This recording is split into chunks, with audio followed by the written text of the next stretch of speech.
sinasabi yun? Eh, kung sasagot na nga, kaya kita nakapurahan! Gawin ko sa'yo yung ginawa mo sa anak ko!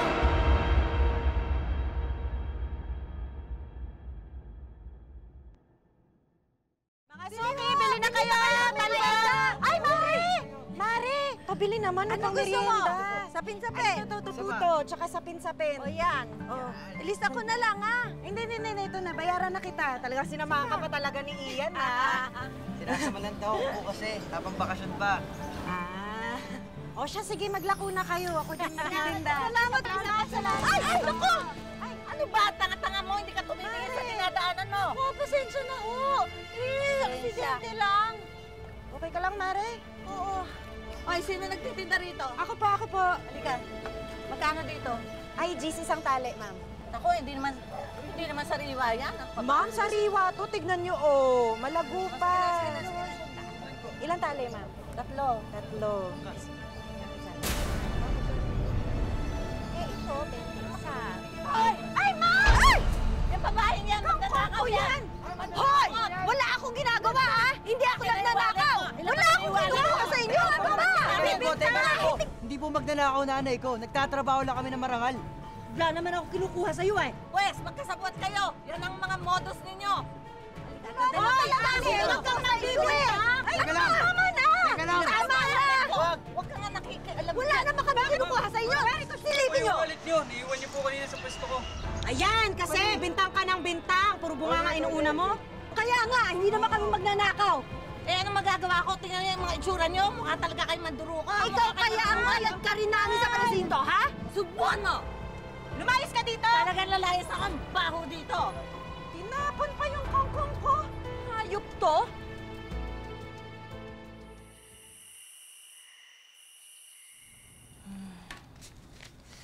Ito sa tubig.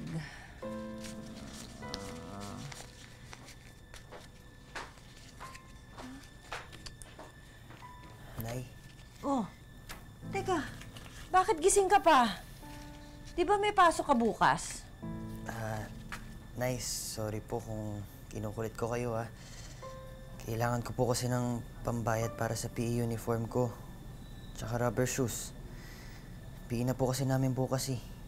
Naku, anak. Pasensya ka na. Pero eksakto lang ang pera natin para sa gastusin dito sa bahay. Eh, baka naman pwedeng pakiusapan mo muna yung teacher mo na next week ka na bumili ng PE uniform, ha? Sige po. Anak, pasensya na kung minsan nahihirapan tayo. Nay, gusto niyo po, magtinda na rin ako sa eskwelahan para makatulong naman ako kahit papaano. Ay nako anak, wag na. Ang gusto ko, mag-aral ka mabuti para maabot mo yung mga pangarap mo. Sa bakasyon ka na lang tumulong. Nay, huwag po kayo mag-aalala. Gagalingan ko po para sa inyo. Sige. Matulog ka na. Baka malate ka pa bukas. Sige po, Nay. Good night po.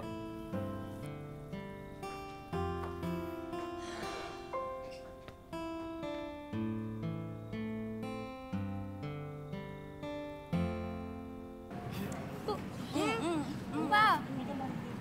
Uy, Ian! Bakit ka naka-uniform? Wala akong pambili. Patay tayo dyan. Sana hindi ka masita ng advisor natin. Ang balita ko, terror daw yun eh. Usap-usapan pa naman ng higher year. Malala daw magbigay ng parusa. Naririnig ko pa lang yung mga kwento, kinakabahan na ako eh. Uy, ano ba kayo? Teka lang. Kalma lang. Ganito na lang. Sumunod na lang tayo palagi. Kasi pag ginawa naman natin yung dapat, wala naman tayong dapat ipangamba, di ba? Ganun lang kasimple yun.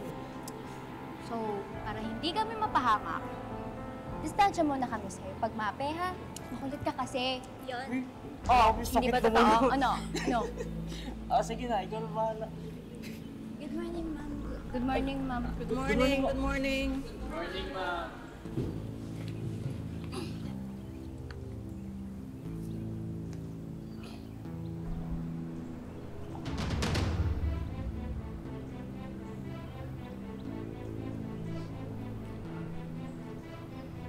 Parang natatandaan kita.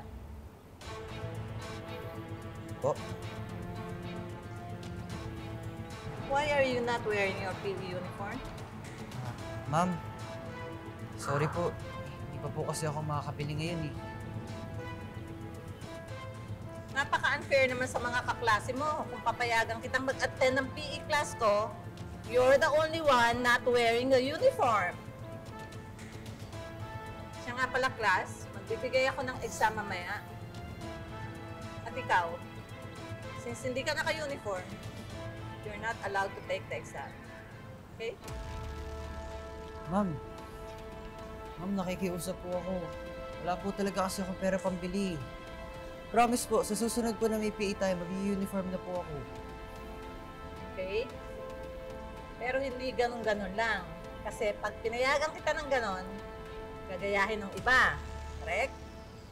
So, ang gagawin mo, lilibutin mo tong school grounds ng 10 times at hubarin mo yung sapatos mo, tatakbo ka ng nakapaa. Pero ma'am, medyo mabato po kasi dun eh. Hoy, wala akong pakialam kung mabato. Kasalanan ko na hindi ka nag-wear ng rubber shoes. Tatakbo ka and start doing it now. Take off your shoes and do it now. You're wasting my time. Okay po. Bilis! Diyos ko, naghihintay yung buong class sa'yo.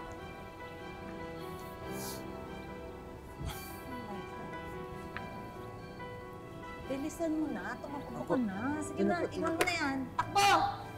Takbo!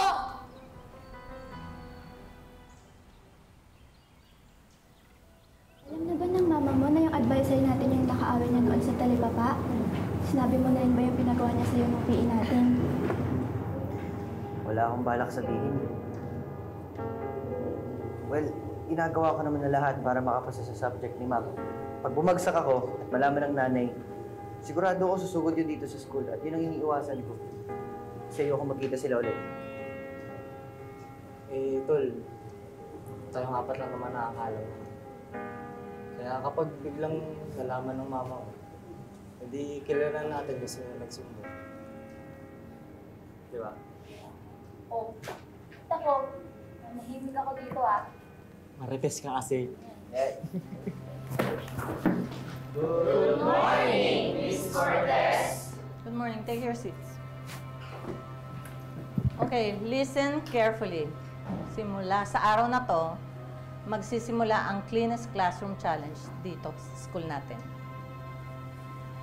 At for your information, ako lagi ang nananalo sa kompetisyon na to.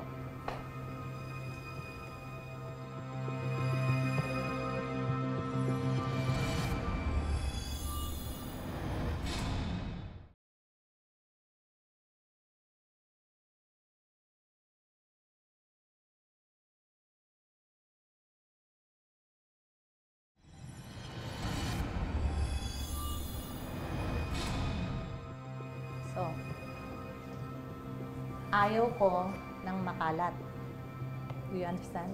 Yes, ma'am. Lilinisin ninyo ang classroom na to hanggang sa last class ko ng 6:30 p.m. Understood? Yes, ma'am. At lahat required magtrabaho, ha? Tututukan ko lahat kayo. Walang tatamad-tamad. Lalo na ikaw. Am I being clear? Opo, ma'am. Good.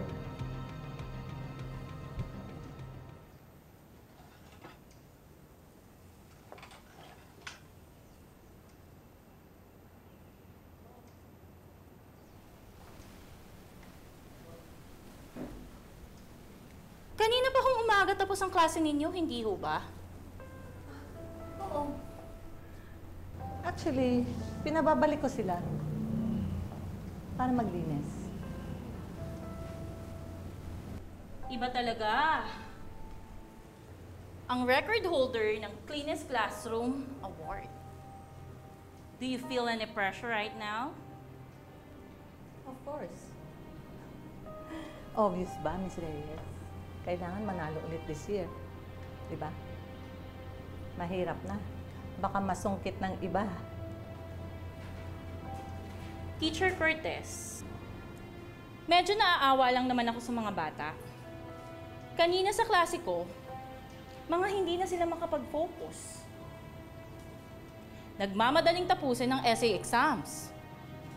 Natatakot na baka ma-late daw dito sa paglilinis ng classroom nyo. Since English teacher ka, right? Merong another word dun sa next time, stay in your lane. Alam ko may another word for that. Next time, mind your own business. Exactly.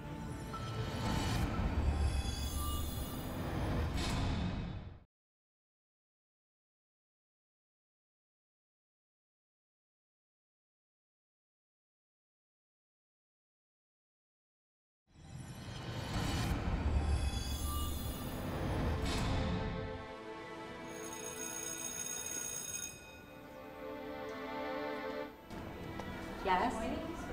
Miss Natividad and Mr. Santos. Good morning, Miss Natividad. Good morning, Mr. Santos. Okay. All right. Is there anyone who could tell me who's the father of American jazz? The father of American jazz music is Buddy Bolden. Very good. Thanks for coming, class. Goodbye, Miss Natividad. Goodbye, Mr. Santos. Sige po. Behave yourselves.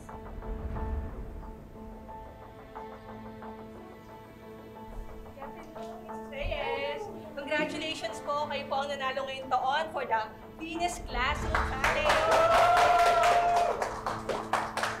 Oh my God, I'm so honored! Thank you so much po!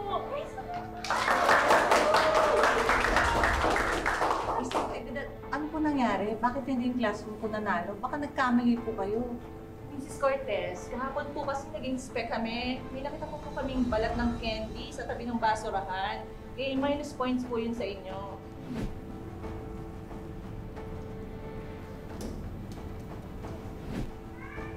Congratulations po ulit. Thank you so much po. Congratulations.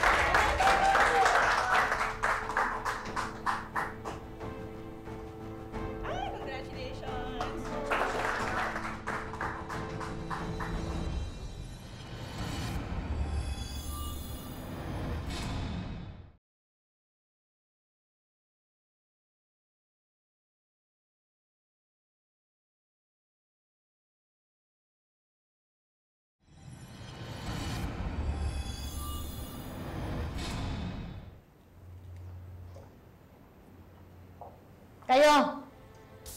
Bakit may kalat daw sa tabi ng basura?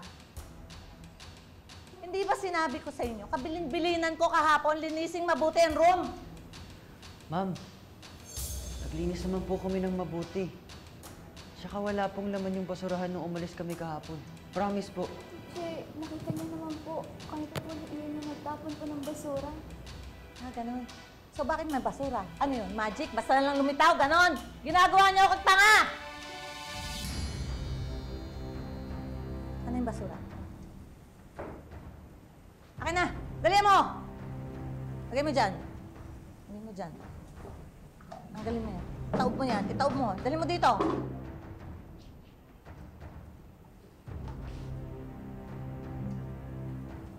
Hoy! Dito ka lang. Ngayon, total kayo, hindi kayo mapagsabihan. Hindi kayo mapakiusapan eh. Tuturuan ko kayo ng leksyon. Ikaw, mapo ka na. Ikaw. Ikaw rito. Mga leader, ha? Mga leader. Tayo dyan, tayo dyan. Tayo dyan. Ikaw. Ikaw. Ikaw, dyan. Tayo. Ngayon, damputin nyo lahat yan. Damputin nyo lahat. Damputin nyo! Damputin nyo na! Ano? Ha? Ayaw kumilos? Hindi nyo dadamputin yan? Damputin nyo na! Damputin nyo na! Ano ba? Ano pa hinihintay? Dampot! Oh, ngayon, gusto ko yung mga basurang yan, ha? Lagay nyo sa bibig nyo at nguyain nyo! Oh. Ano? Ano? Ha? May problema tayo, ha? May problema tayo. Oh, may problema? Kakainin po namin. Oh, ano problema mo? O gusto mo naman, sungal-ngaling ko yung mga basurang yan sa inyo, isa-isa, ha? Gusto nyo? Ayaw niyong gawin? Ah, alam ko na. Para matapos lahat ito, ibabaksak ko na lang kayong lahat. Yan. Dahil sa mga yan, mga leader, kayong lahat, baksak! Ano? Mamili kayo. Ano? Kainin nyo na yan. Kung ayaw nyo bumaksak. Kainin nyo sabi yan. Kainin na yan. Kainin na yan. Kainin na yan. Ayan, yan.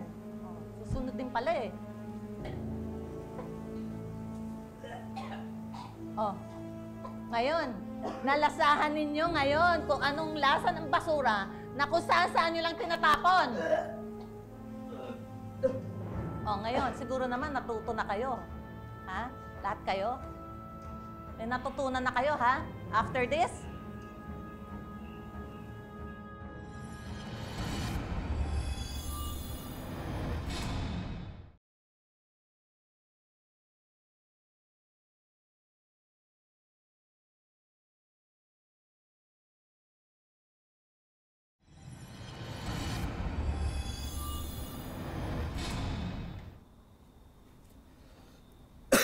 O anak, gabi na. Ba't hindi ka pa natutulog? Tatapusin ko lang po muna itong assignments ko, Nay. Teka, okay ka lang ba? Namumutla ka. Okay lang po ako, Nay. Pagod lang po siguro. Tutulog ko na lang po to. Ako. O sige, basta pagkatapos niyan, magpahinga ka na, ha? Opo, Nay. Sige anak, ikaw na magpatay ng ilaw, ha?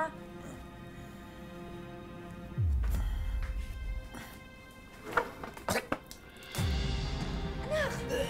Anak! Anong nangyayari sa'yo? Halika! Dadalhin kita sa center! Halika na! Ano ba? Ano ba ginawa mo?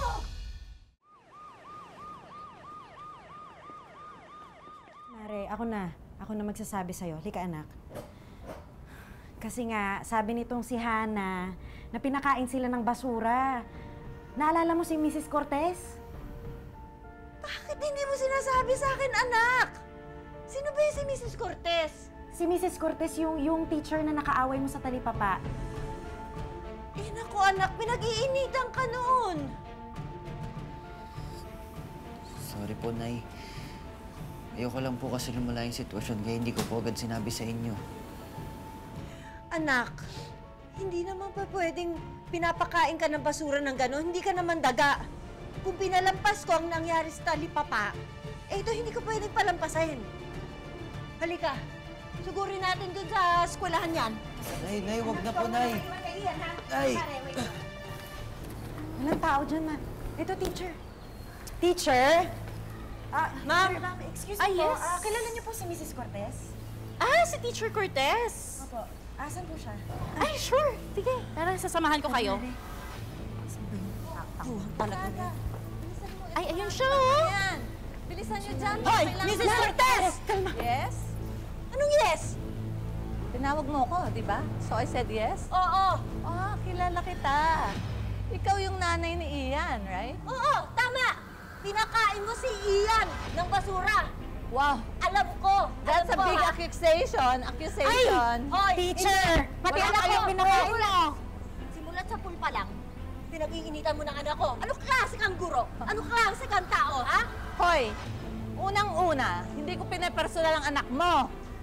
Dahil nung una pa sana, pinatalsik ko na yan sa klase ko.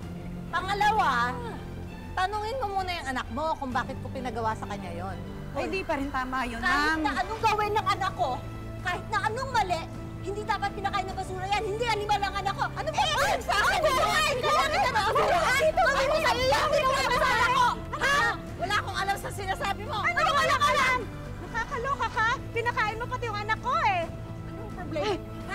principal dito. Anong problema? Ma'am, sumugod yan dalawang yan dito.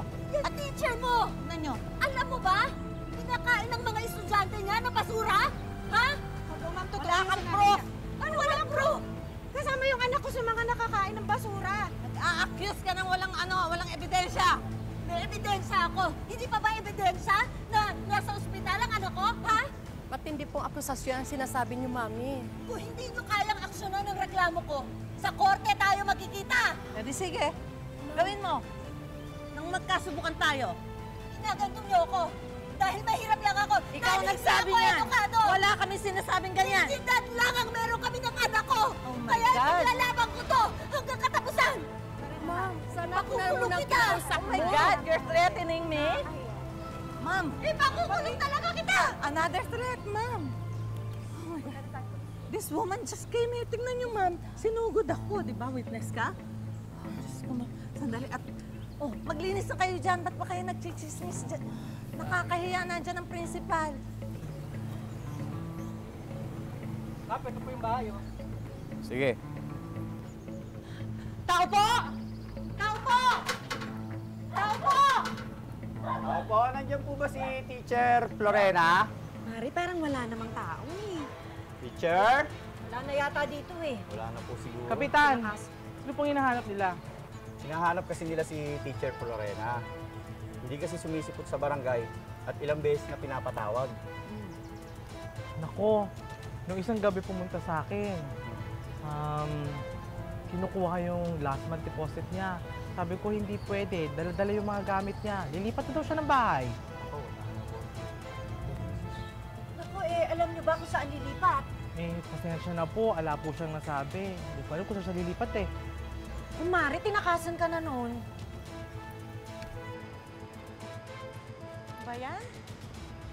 Paano natin... Ay! Ayun yung impacto, oh! Ay! Saan tatakas? Ha? Ano? Ano ba? Ano ba? Kailangan mo bang pabayaran yung mga ginawa mo sa anak ko? Salamat na yung mga anak namin! Pinagsasabi mo, tama lang yung ginawa ko sa mga anak nyo. Dahil kung di ko sila tinuruan ng tama, lalaki silang basurang katulad nyo. Basura? Mas basura ka! Mas basura ka!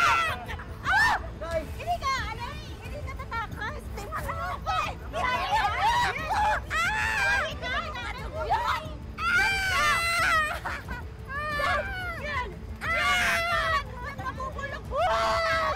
I know my rights! Lumaban ka! Tumayo ka! I know my rights! I know my rights! Ate! Ano? Ate! Hoy! Sino mama? Ate, ano ba? Kailangan natin siyang kahuli! Ipakukulong talaga kita! Ipakukulong kita! Ano ba? Ayan tuloy, nakatakas na.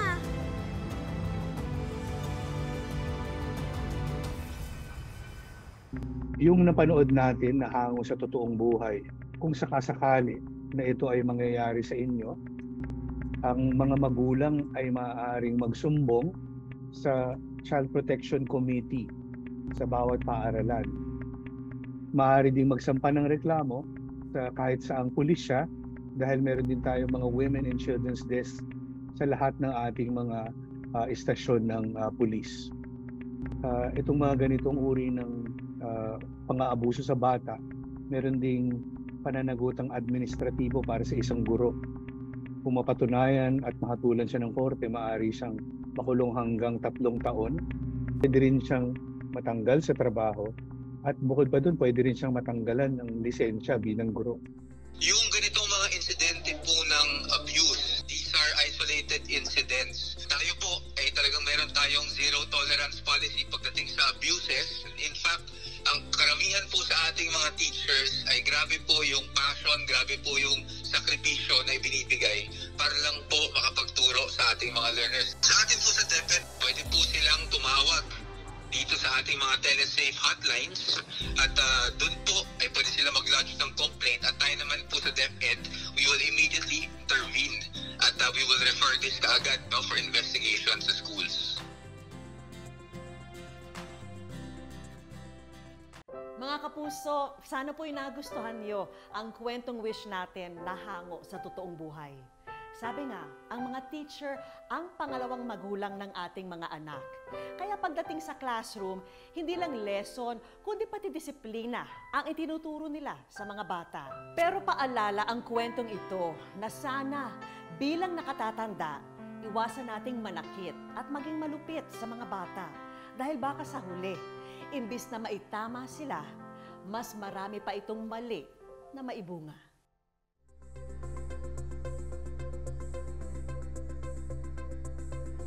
And now, oras na para sa ating instant wish. At ngayong araw, makakasama natin ang Kapuso star na si Cheska Fausto. Hello mga Kapuso! Cheska Fausto here again. Ayan, so ngayon magtutupad tayo ng instant wish dito lang sa Wish Ko Lang. Kaya let's go! Hi ate! Hello po! Good evening! Ayan, ano pong pangalan nila? Mrs. Annalyn Digapil po. Welcome to Wish Ko Lang! Ito po talaga yung trabaho ninyo, nagwawalis dito. Ayan, so magkano po sa isang araw yung sahod nyo? Bali, 350 po, Ali. Dahil sobrang sipag nyo po, ayan, meron po kayong 2,000 pesos. Oh, thank you po. Wow! Congratulations sa'yo, Annalyn! Yes. Thank you po sa Wish Ko Lang. Sino naman kaya ang next lucky kapuso natin, Cheska? Yun, may nagpunta tayo kay Kuya Guard. Surpresahin natin si Kuya. Welcome sa Wish Ko Lang! Full time nyo ginagawa yung pag-security guard. Yes. Magkano po yung sweldo ninyo sa isang araw? 900. So dahil sa sipag po ninyo at meron po kayong 2,000 pesos. Ayan, galing po ito kay Miss Vicky and of course sa Wish Ko Lang. Wow! Congratulations din sa'yo, Kuya! Sana'y natuwa ka. Maraming salamat po, Ma'am Vicky, sa Wish Ko Lang. Mga kapuso, lagi po natin tatandaan, hanggat hindi tayo napapagod, humiling at maniwala, hindi rin tayo mapapagod, lumaban sa buhay. Ako po si Vicky Morales at ito po ang bagong Wish Ko Lang.